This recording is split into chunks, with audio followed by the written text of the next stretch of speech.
अब हम डिस्कस करते हैं chain rule for the derivative.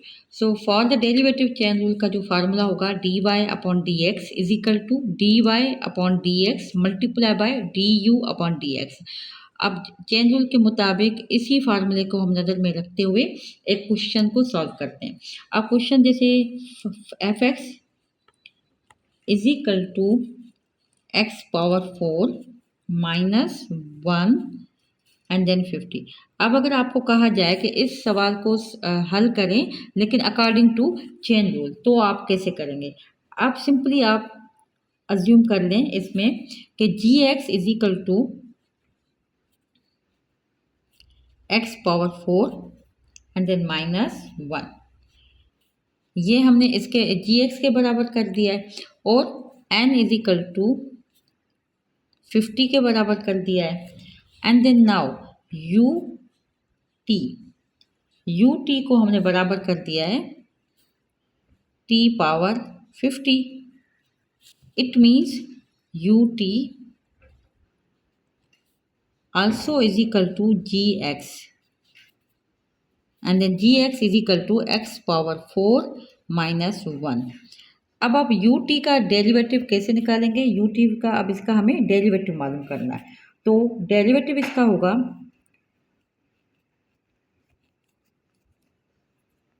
Is equal to simply 50 T 49।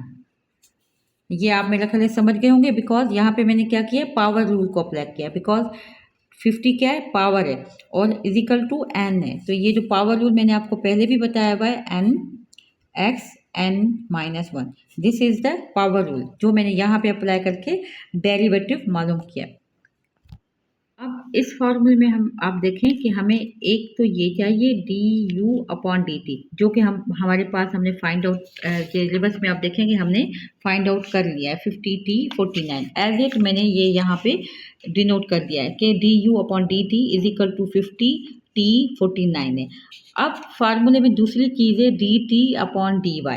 तो अब आपको अगर याद होगा तो हमने यहाँ पे जी एक्स इज इक्वल टू किया था x पावर 4 माइनस 1 के, ये हमारा जी एक्स है, इट मीन्स ये t है। अब इसको हमें मालूम करना और इसका डेरिवेटिव हमें मालूम करना है जी D T upon D Y is equal to ये हमारा होगा इसके x power 4 d upon D Y x power 4 minus 1। अब जब इसका हम डेरिवेटिव निकालेंगे तो इसका डेरिवेटिव हमारे पास आ जाएगा 4x क्यूब। सेम एज ये कांस्टेंट है, इसका 0 हो जाएगा और यहाँ पे मैंने सेम दोबारा पावर रूल अप्लाई किया है। पावर रूल आप सबको पता है कि अकॉर्डिंग टू दिस मैंने इसको सॉल्व किया है, जिसका आप इसका पूरे का जो डेरिवेटिव आ गया 4x पावर 3। अब ये किसके इक्वल टू हो गया, d T upon D y. अब हमारे पास d T upon D y भी आ गया और हमारे पास d you upon D t भी आ गया। अब हमें सिंपली क्या करना है कि इस फार्मूले में इसको पुट कर देना है। अब फार्मूले में क्या है 50 देन टी 49 मल्टीप्लाई 4x3। अब इसकी कैलकुलेशन के लिए आप लोगों को याद हो कि यहाँ पे जो ये t आ रहा है तो हमने t किसके बराबर किया था। इस तरफ अगर हम थोड़ा रिवर्स में जाके देखें तो हमने t बराबर किया है x4 माइनस 1 के। तो अब हम सिंपल इसे x4 माइनस 1 नाउ 50। अब t की जगह हम उसकी वैल्यू लिख देंगे बिकॉज t इक्वल टू किसके था हमारे पास x4 माइनस 1, इसके बराबर था। हम सिंपल इसको पुट कर देंगे x power 4 minus 1 power 49 multiply by 4x power 3। अब इस 4 को हम इसके साथ मल्टीप्लाई कर देंगे तो कितना हो जाएगा 200। ये हमारे पास आ गया 200 x cube x power 4 minus 1 and 49। Now ये इसका आंसर है। According to the chain rule हमने डेरिवेटिव मालूम कर लिया है।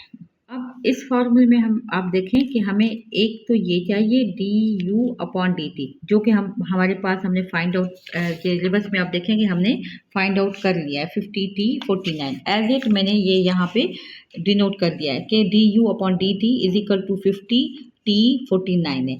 अब फार्मूले में दूसरी चीज़ है dt/dy। तो अब आपको अगर याद होगा तो हमने यहाँ पे gx इज इक्वल टू किया था x पावर 4 माइनस 1 के। ये हमारा gx है, इट मीन्स ये t है। अब इसको हमें मालूम करना और इसका डेरिवेटिव हमें मालूम करना है। g dt/dy is equal to ये हमारा होगा इसके x power 4 d/dy x power 4 minus 1। अब जब इसका हम डेरिवेटिव निकालेंगे तो इसका डेरिवेटिव हमारे पास आ जाएगा 4x³ सेम एज ये कांस्टेंट है, इसका 0 हो जाएगा। और यहाँ पे मैंने सेम दोबारा पावर रूल अप्लाई किया है। पावर रूल आप सबको पता है कि अकॉर्डिंग टू दिस मैंने इसको सॉल्व किया है, जिसका आप इसका पूरे का जो डेरिवेटिव आ गया 4x पावर 3। अब ये किसके इक्वल टू हो गया dt/dy। अब हमारे पास dt/dy भी आ गया और हमारे पास du/dt भी आ गया। अब हमें सिंपली क्या करना है कि इस फार्मूले में इसको पुट कर देना है। अब फार्मूले में क्या है 50 देन t49 मल्टीप्लाई 4x3। अब इसकी कैलकुलेशन के लिए आप लोगों को याद हो कि यहाँ पे जो ये t आ रहा है तो हमने t किसके बराबर किया था। इस तरफ अगर हम थोड़ा रिवर्स में जाके देखें तो हमने t बराबर किया है x4 माइनस 1 के। तो अब हम सिंपल इसे x4 माइनस 1 नाउ 50। अब t की जगह हम उसकी वैल्यू लिख देंगे बिकॉज t इक्वल टू किसके था हमारे पास x4 माइनस 1 इसके बराबर था। हम सिंपल इसको पुट कर देंगे x power 4 minus 1 power 49 multiply by 4x power 3। अब इस 4 को हम इसके साथ मल्टीप्लाई कर देंगे तो कितना हो जाएगा 200। ये हमारे पास आ गया 200x³ x power 4 minus 1 and 49। Now ये इसका आंसर है। According to the chain rule हमने डेरिवेटिव मालूम कर लिया है।